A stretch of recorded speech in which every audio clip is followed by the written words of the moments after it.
I am elated to share with you our guest speaker for tonight, a graduate of Mooseheart from the class of 2014, Rocio. Rocio came to Mooseheart her freshman year of high school. She stayed active by participating in sports and took a leadership role in the Navy Junior ROTC program in her senior year, graduating as the 2014 salutatorian. Rocio's drive to excel in school earned her the Mooseheart Scholarship to attend St. Norbert's College in Green Bay, Wisconsin. During her college years, Rocio juggled 2 part-time jobs, was involved in a sorority that focused on fundraising for the local homeless shelters, and would work for the Salvation Army Lake Camp in East Troy, Wisconsin.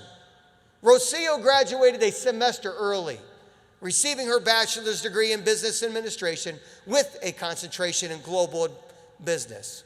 1 year later, in 2009, she kickstarted her own digital marketing business.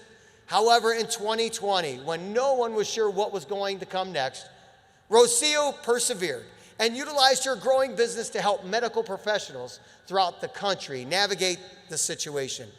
In 2021, she received an alumni award from St. Norbert College, exemplifying St. Norbert's college goal, which is also to serve others. Rocio recently moved to Brownsville, Texas, where she is focused on increasing her business's reach so that she can positively impact as many lives as possible. Please join me in giving a warm welcome to the 2014 Mooseheart graduate, Rocio Sanchez. All right, girl, knock them dead. You got it.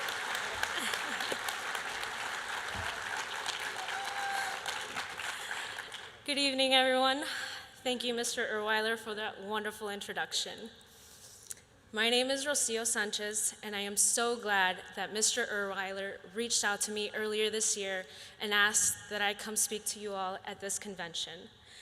To tell you the truth, if I had been asked just 1 year ago, I would have probably hesitated and maybe even declined because I didn't think I had a story worth telling. It actually took writing this speech to realize just how much Mooseheart played a role in how my life has turned and how it has helped me, how it's empowered me to serve others every day. I first arrived at Mooseheart going into my freshman year of high school. I was 14 years old. I remember my mom and my brothers dropping me off at Oregon Home, where I was welcomed by Peter and Rebecca Jordan, their two little ones, and about 10 other kids that lived in that home.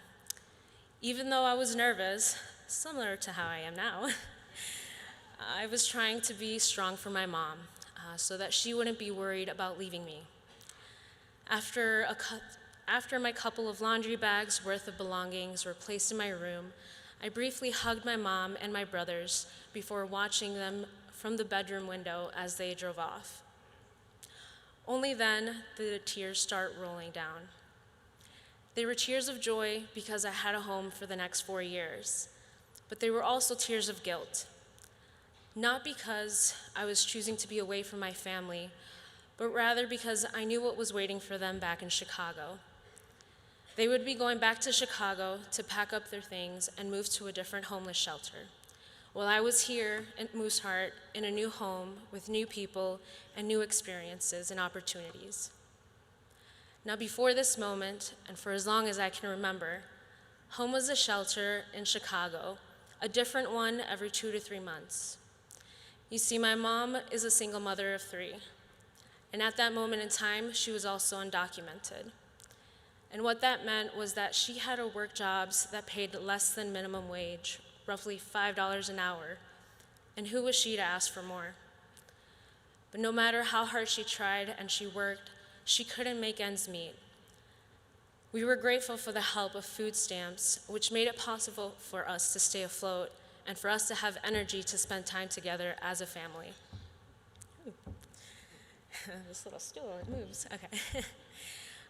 Now, I didn't understand at the moment the severity of our situation that we as a family were in. Although my siblings and I were born in the US, my mother was not. And that meant that she could be taken away from us at any moment, separated from us in the blink of an eye. But she came to the US in the first place for a chance at a better life, for her and for us. And she made the sacrifice every day to take us to school and didn't let fear stop her from living. She made every effort to give us a normal life, holding us to her expectations and ensuring that we never felt any different from the other kids. My mom would tell us just how important school was and that we had to try our best. And school for me was a distraction from my day-to-day life. You see, what I liked most about school was that my social status didn't matter. If I participated in class, turned in my homework, I was like everyone else. And I had friends, and we played basketball, ran track together, and soccer, and it was great. And at Mooseheart, it was no different. I didn't feel out of place, but rather I was welcomed with open arms. As long as you followed the rules at Mooseheart, the possibilities were endless. I was used to rules, as every shelter had them. Most shelters had a curfew, chores, and strict meal times. And there were consequences for breaking these rules, just like at Mooseheart. If curfew was missed, we would get a strike. If the assigned chore was not completed, another strike. And for someone like me, Mooseheart provided me with the structure and discipline I needed to thrive. One of my fondest memories of Mooseheart was my trip to North Carolina during my sophomore year, where we visited so many Moose lodges and met many Moose members, and I'm actually wearing one of the pins that we received during the Wilson Moose Lodge visit. I mean, that is where I learned to accept that feeling of being embraced and part of a new family, and a family not bound by blood, but rather by choice. I was touched by the unconditional love that the Moose members showed us. And I realized that this was the same kind of love that people in Chicago showed to the shelters for women and children. I saw that giving time, resources, and food to help those less fortunate gives them hope, strength to move forward. Another memorable experience was traveling to Camp Ross. It was beautiful. If you haven't had the opportunity to visit, I highly recommend you do when you have the chance. I had the opportunity to be a camp staffer to the younger kids that enjoyed the camp that year in 2011. I originally had signed up to be a lifeguard, but not long after arriving, I had a thumb injury that prevented me from taking the test and entering the pool altogether. Luckily, no bones were injured or were broken. However, rather than giving up and going home, I decided to float between the kitchen staff and helping in other activities. Wherever an extra hand was needed, I was able to offer just the one. And that would be my first ever camping experience. And I couldn't have imagined that helping run it would be just as fun as being a camper. Now fast forward to the summer of 2015, the summer following my freshman year at St. Norbert. A friend of mine was looking for people to work with him at the Salvation Army Lake Camp in East Troy, Wisconsin. And that summer, I would work with more than 200 students as a program counselor. Now, these students were from all different places and backgrounds, but they were bound by the same tough challenge of low-income living. And for most children, that was the first time experiencing rock climbing, zip lining, and traversing the high ropes. But the highlight of my time was helping campers develop leadership, responsibility, and Christian values and integrity. I fondly look back at my time as paying forward the experience at Camp Ross. As you can tell, there are many memories and lessons that I learned at Mooseheart that have helped shape who I am today. But the one that is burned into the back of my mind, and it guides me in some form every day, happened my senior year at Mooseheart. You see, the position for commanding officer, CO for short, in the NJROTC program was on the table. And Warrant Officer Rick Smith, the senior naval science instructor of the program, asked me if I was going to apply for the position. Now, this was something that I had never considered, and I was terrified at the thought of leading a whole school. You see, as the commanding officer, you're responsible for the overall leadership and direction of the unit. Pretty scary. But I was more than capable since I knew the material. I was at the top of my class in the ROTC program, and I attended boot camp the summer before. But when warrant officers asked me, I replied with an uneasy, yeah, I think so. He then turned to another student as he was walking by and asked if he was going to apply for the position. And he said yes, he wanted it and was ready. Ultimately, I was crushed when my name as CO's successor was not called. And a few days later, I went to talk to Warrant Officer Smith, and I was flustered. I didn't know how to ask why I didn't get the job. I just wanted to shake someone. Why didn't I get it? The warrant officer knew that I was coming. He said, "Have a seat and take a breath."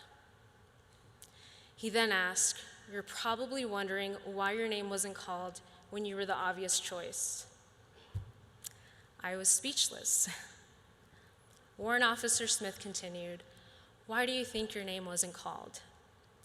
I thought long and hard, and I remembered when Warrant Officer Smith and the gunnery sergeant asked me during the interview process if I wanted the position, and I hesitated. I hesitated because I wanted to do a good job, and I wasn't 100% sure that I was ready. So I responded, "Because when you asked, I wasn't sure." And he nodded and replied, "As the commanding officer, you need to be sure of yourself. You're leading by example, and the company needs to see a strong, decisive leader. If you're unsure, then cadets will be less likely to follow your lead, much less your command." And there it was. The fear of not having the experience cost me the position. Mooseheart taught me that believing is an unavoidable first step to achieving, and I now strive to carry that belief in myself no matter the circumstances. However, believing alone is not enough. Nothing great is ever achieved without much enduring. That is the motto of the Theta Phi Alpha sorority at St. Norbert College, and it spoke volumes to me. At St. Norbert, the college there focused its philanthropic duties to help combat homelessness in Green Bay. And although I was stretching myself thin between 2 part-time jobs in school, I still felt compelled to serve. And serving is not pulling that ladder up from behind you. Everything I am has only been made possible through the love and support of strangers. And I needed to give back at St. Norbert. And there was no better way than to raise money with an amazing group of women who felt the same way. And my favorite time of year was Christmas, when we would all get together and bring at least 2 gifts. These gifts were then delivered to the women's shelter in Green Bay for the families that were staying there. And I knew how much this meant to the kids staying there because I myself had been a recipient multiple times in Chicago as a kid. And I remember the toys that we got for Christmas and the Target gift cards that made it possible to get the school supplies that we needed. We were able to endure because of others' generosity, and I understood that without others' service, it would have been much harder to accomplish anything. During my last year in college, I was working as an intern at Schreiber Foods, an international dairy company based out of Green Bay. However, to finish my degree, I had the opportunity to study abroad in Spain. But that would mean that I had to give up my internship that I worked so hard to get. But as luck would have it, one day I was getting lunch and I recognized the president of Schreiber standing in line in front of me. And I told myself, no one person is above everybody. But I was well aware that this was the president of our $5 billion company. So I felt that familiar nervousness, just like when the NJROTC position was offered to me. Except this time, I knew what I had to do. After I placed my order, I strategically positioned myself next to him and waited for him, as we both waited for our order to be called. And after a few seconds, I looked up and I said, "Hi." And a few moments later, and by the time our order number was called, we had had a nice conversation, and he was emailing the head of HR to set me up with the opportunity to continue my internship in Spain. I still remember exactly how it felt. I was there giddy as can be at the fact that I would be able to continue my internship in Spain. Was I an expert in sales? No. But I wasn't going to let fear keep me from seizing the opportunity this time. 2 years later, in 2019, my confidence kept growing, and I started my business. The company I worked for at the time was very supportive of the direction I was going, that they advocated on my behalf to present a website redesign to the president of MCT Dairies at their annual meeting in Green Bay, Wisconsin. I was very nervous. There I was, 1 month from my last day, giving a presentation on an idea that would cost the company $2,000. To them, the amount was the equivalent of a rounding error. But for me, this was going to be my first client. Just as I did for this speech, I practiced every day.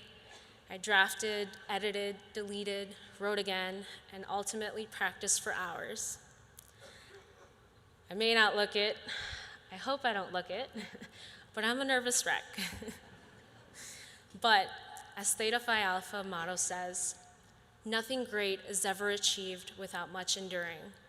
And as I learned at Mooseheart, fear is no excuse for inaction.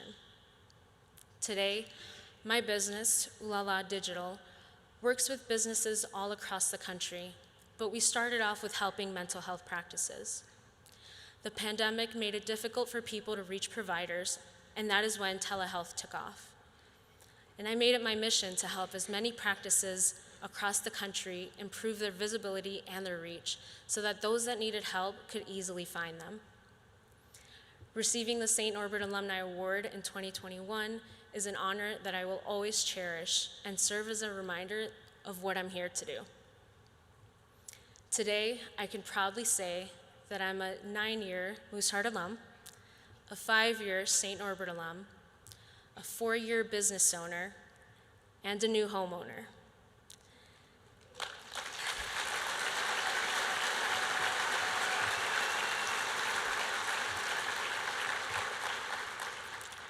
And that last accomplishment still feels surreal.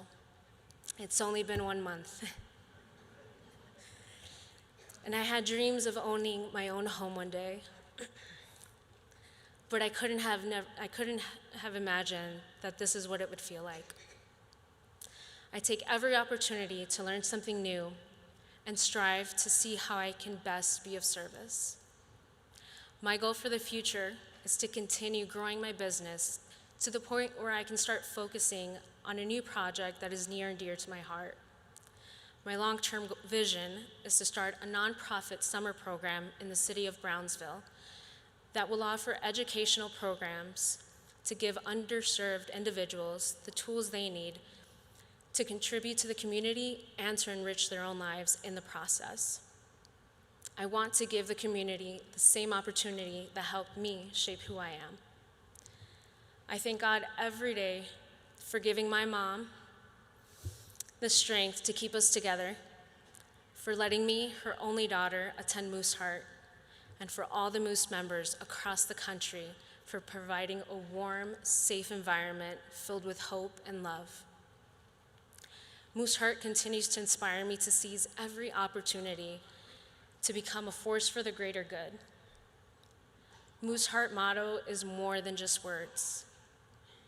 My heavy burden has been borne lightly by many, and we truly are accomplishing greatness together. Thank you.